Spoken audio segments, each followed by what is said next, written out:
Hi, everybody. For our first lesson today, there will be two. And there are captions in this meeting that should upload to YouTube as well. Let me know if they don't. I want to talk about fiction. We're going to talk about the conventions of writing short stories primarily, although some of what we'll discuss will also have like pertain to novels or other types of fiction. The quote on this slide is from the novel The Book Thief, which is one of my favorite books, if not my favorite book in the whole world, although the movie itself is not very great. Um, we'll discuss this book a little bit further in the lesson just as examples, but I did want to point out the quote here. The book itself is about a lot of things, but at its core, it's about the power of words. The words were on their way, and when they arrived, she would hold them in her hands like clouds, and she would wring them out like the rain. This is what a strong piece of fiction can do, and what words can do, and what I hope to help empower you to realize your own words can do as well. We'll discuss today how that can happen.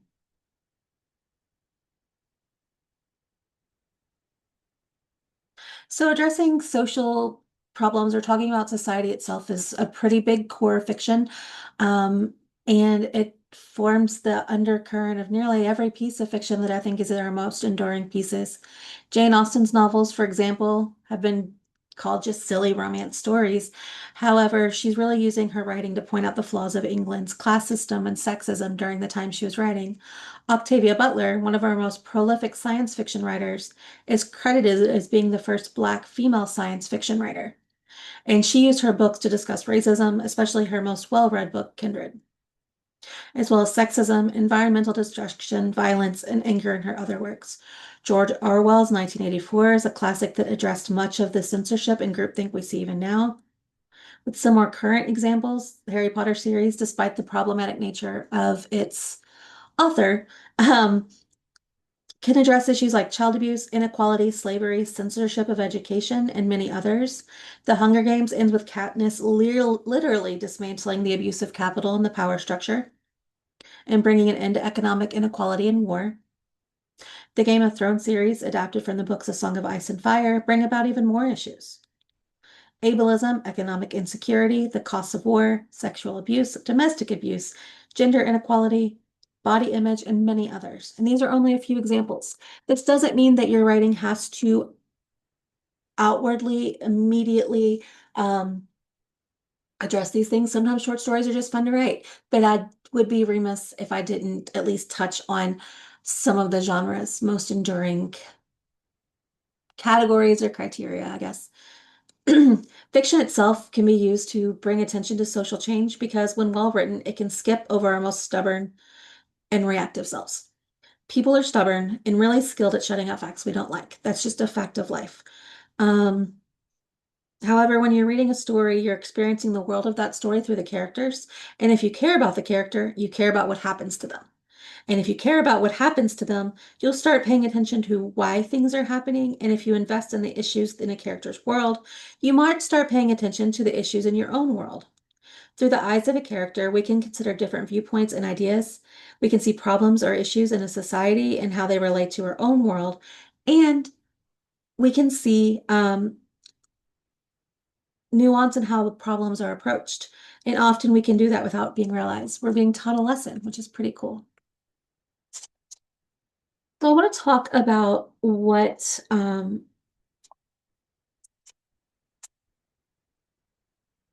a short story is, and then we'll talk about some conventions of it.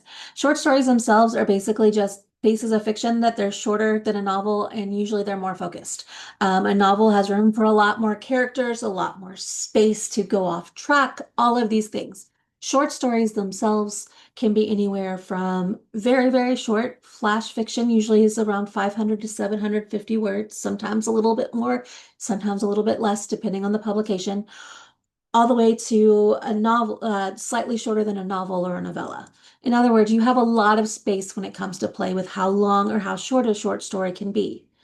Um, Usually it focuses in on one facet of human nature. Alex Keegan says it often, it tends to follow just one main character, whereas um, novels can have many. And often that character in the short story will undergo some event and experience something which offers change or causes change. Stories usually say something and they usually have meaning beyond it. It's also a complete story in a very short space. Despite the type of fiction, and we'll talk about fiction genres in our other lesson today, but despite those types of fiction, they all will have some conventions in common. All stories have characters, they have conflicts, they happen somewhere, so there's a setting, there's plot, there's dialogue, there's point of view. And I'll break each of these down, and I'm going to be using summaries from the book I mentioned earlier, The Book Thief, to do so. The Book Thief itself is probably the only perfect book I've ever read. Usually, I'll read it and I'll say, oh, that's a plot hole, or that could have been done better, or something like that. But I don't have that feeling when it comes to The Book Thief. It's set in Germany during World War II and the Holocaust, and follows a young girl, Liesel, who is sent to a foster family because her parents are communists and were probably executed for that. Although we don't see that happening within the book because we're following Liesel and she doesn't exactly know. Um, in their foster home, she becomes attached to her foster father. And later in the story, they had a Jewish man, Max, in their basement. The story is told through beautiful, aching language and detail and uses metaphor and symbolism to reveal the human conflicts and stories at the heart of one of our most destructive wars, if not our most destructive war. So the first thing we're going to talk about, or the first trait or anything for any story to happen, it has to happen to someone and someone else has to cause it. And that's what we're going to discuss here when we talk about character. Who is experiencing or being impacted by the actions in the story? The protagonist is our main character and usually the hero of the story. The antagonist is the character who causes problems for that main character. This doesn't always mean that the protagonist has to be a good character. There have been some really great books and novels and short stories written about people that aren't great, but they're still the protagonist of their story and they tend to change. Other main characters are those characters who play major roles in the story, who are very well developed and feel like real people. And then there are side characters, those we see but who don't have a lot of space or action within the story, but are there to make it feel more real. So it doesn't feel like it's just two people talking to each other in a world only populated by them. Um, in The Book Thief, our main character is Liesel, and the antagonist, rather than a person, is society and those issues she has to fight against. At times, her foster mother, her teacher, and some neighbor kids are smaller antagonists, but they are smaller lived times of conflict. The overall conflict is still set against Nazi Germany. Um, Other main characters include Liesel's foster parents, Rosa Huberman, a laundry worker and housewife, and Hans Huberman, a house painter and musician, Rudy Steiner, her neighbor and best friend who idealizes the African American athlete Jesse Owens. Max Vandenberg, a Jewish prize fighter who they hide in their basement. Isla Herman, the mayor's wife, and Death, who narrates the story. We'll talk about Death a lot as a character later on, not the concept of death. This isn't a morbid lesson, I hope not anyway. So let's talk about point of view. Who is narrating the story and how much information do they have? Often short stories, especially, come from a first person point of view. The main character is telling the story from an I perspective and the reader only knows what the main character directly experiences. Or the third person, which is outside, um, they're usually an unseen character narrating the story that's happening to someone else. They can either be limited, in other words, they only know what the main character knows, or they can be omniscient and they know everything that's going on in the world, even more than the main character or protagonist. One of the few books. Oh, sorry. There's also second person where there is an outside narrator and it's addressing the book to an unseen you. You do this. You do that. These are not as common, and when done well, they're really interesting. The second person perspective, but often they're really hard to do well. I'm not saying don't ever try them. I'm saying if you're going to do them, look up effective second person point of view short stories before tackling one.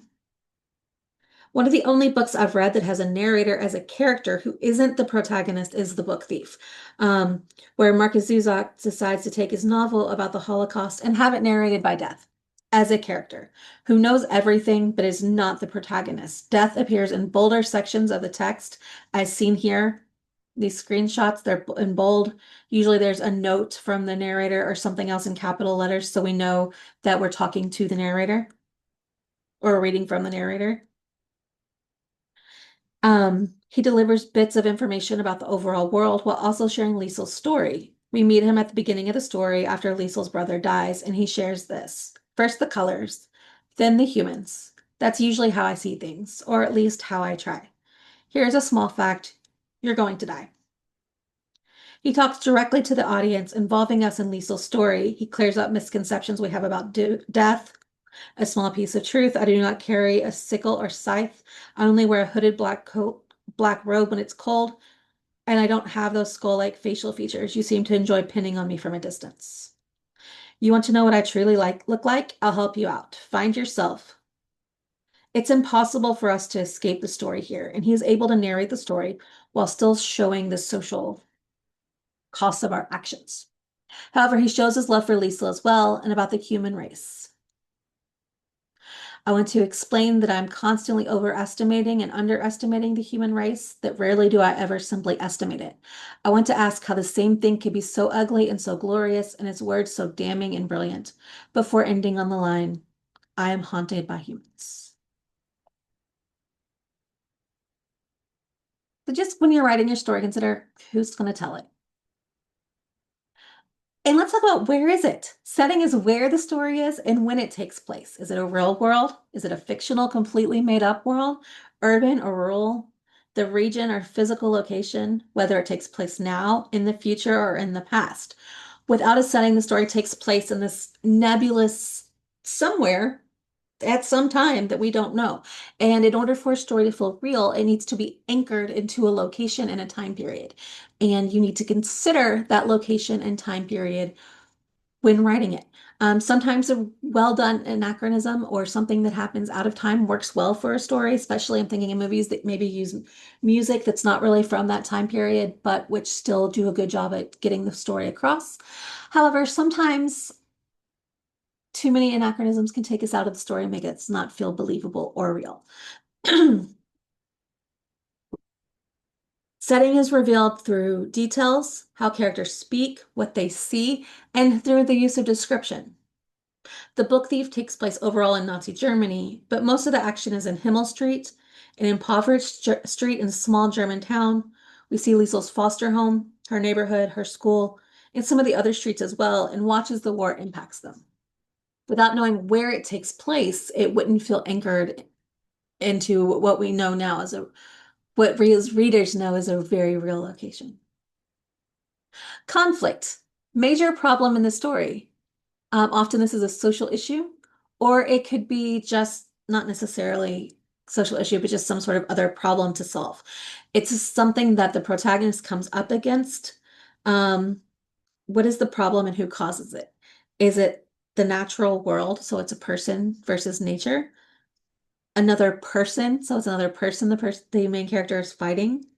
Is the person fighting against, is our main character fighting against technology, against society or a social issue, and how is it resolved?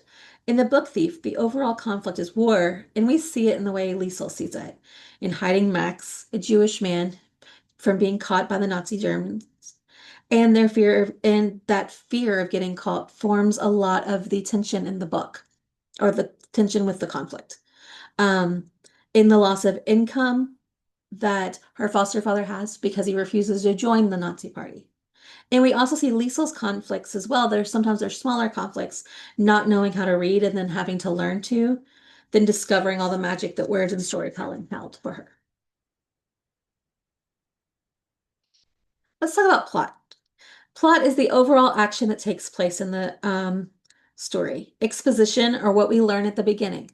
How we learn what's going on in the world itself comes from this exposition. And exposition can get really clunky if it's not done well.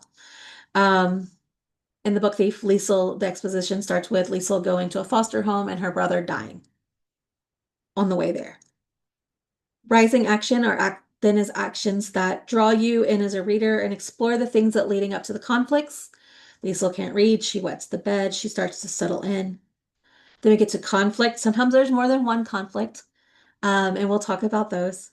Or you'll notice those as you read. Sometimes there's one big conflict, sometimes there's some small minor ones. In The Book Thief, this happens as they decide to hide Max and the fears over his health and getting caught. Climax is the most suspenseful part of the story. Here, Max leaves to keep them safe as the Nazis are investigating their basement. Falling action, what happens after this climax? Fear of bombing raids, finding Max marching to a concentration camp, weeping at his feet and giving him bread, and then their street being bombed. The resolution, this is the end of the story, um, where things are wrapped up or maybe they're not. Often the problem is solved, sometimes it's not. Um, the war ends, but their street, because it was bombed, Liesel's the only one that survived. However, Max manages to survive the concentration camp and comes back and finds Liesel. Dialogue. These are the words that are spoken between characters or thoughts, as depending on how you do it. Um, External dialogue is words spoken out loud to other people or characters or beings within the story, conversations between them. Internal is the protagonist saying to themselves, thoughts or self-speak or this inner narration, things like that. Let's look at another example from the first Hunger Games book or movie. Um, with the protagonist, Katniss Everdeen, who is the antagonist, is the impressive government of Panem embodied by President Snow. Other main characters that we see are Haymitch, her mentor, Effie, their escort, Peeta, her partner in the games, Primrose, her little sister, her mother, other tributes, Cinna, and then her style and prep team. Cinna is her stylist. Conflict, person versus person. In other words, in the games, she has to figure out, do I kill these other people or let them kill me? Because there's only supposed to be one winner. But there's also a person versus society conflict in that she's also trying to make a way to live in this place that's very oppressive. We have issues dealing with child abuse and neglect, discrimination, poverty, and isolationism. It's post-apocalyptic North America, sometime in the future. It's a first-person point of view. We only know what the main character knows. The genre would be dystopia, horror a bit, and also young adult. So those are just a few conventions that short stories have. Um, there will be readings and things you can read to learn more about each of them. I would highly encourage you to make yourself very familiar with all of them as you begin your writing journey in fiction. And I'm excited to read what you do. Hope you have a good week.